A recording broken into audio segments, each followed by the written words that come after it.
कहते हैं दुनिया अगर आपको दुख दे तो दुखी मत होना, क्योंकि पत्थर उसी पेड़ पर फेंका जाता है जिस पर सबसे मीठे फल लगे होते हैं। एक गांव में एक बूढ़े बाबा रहते थे, सरल और बहुत ही सच्चे।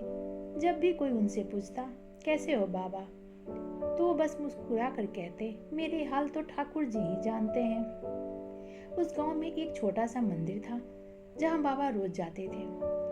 उनके परिवार में 2 बेटे और एक बेटी थी। जब बेटी की शादी की बात आई तो पैसे की जरूरत पड़ी। घर में पैसे कम थे तो मजबूरी में बाबा ने गांव के सेठ से उधार लिया।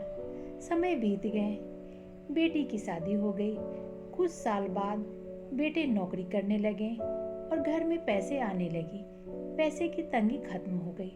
तब बाबा ने सोचा अब कर्ज चुका देना चाहिए। पैसा लेकर सेठ के पास गए। सेठ ने पैसे ले लिए और एक कागज पर लिख दिया कि कर्ज पूरा चुका दिया गया है। बाबा पढ़े लिखे नहीं थे तो उन्होंने उस कागज पर अंगूठा लगा दिया और घर आ गए। कुछ महीने बाद वही सेठ घर आ गया और बोला, बाबा कर्ज कब चुकाओगे? बाबा हैरान होकर बोले, अरे मैंने तो दे दिया है। सेठ हंसकर बोला, सबूत है? कोई गवाह है? बाबा चुप रहे, फिर धीरे से बोले, हाँ ठाकुर जी है ना, वो तो सब जानते हैं। मामला अदालत तक पहुंच गया। अगली सुनवाई थी। जज ने आदेश दिया जिनका नाम गवाह में लिखा है उसे पेश किया जाए।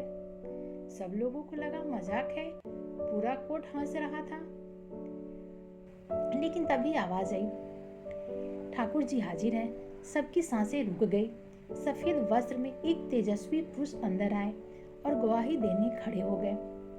उन्होंने कहा, सेठ के घर में तीसरी अलमारी के ऊपर वाले खाने में एक कागज रखा है, उसे मंगवाइए। पुलिस गई और वह कागज वापस लाया गया।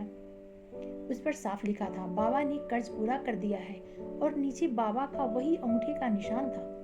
पूरा अदालत खामोश हो गया।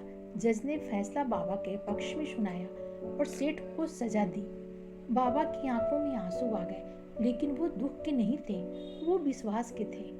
उन्होंने आसमान की ओर देखा और बोला, मेरी हैसियत छोटी थी पर मेरा विश्वास बड़ा था। आज मेरी विश्वास की जीत हो गई। याद रखना, जब इंसान साथ छोड़ देता है तब भगवान साथ निभाने आते हैं। इसीलिए सच्चाई और विश्वास कभी मत छोड़ना, क्योंकि भगवान देर करते हैं पर कभी अधूरा नहीं छोड़ते।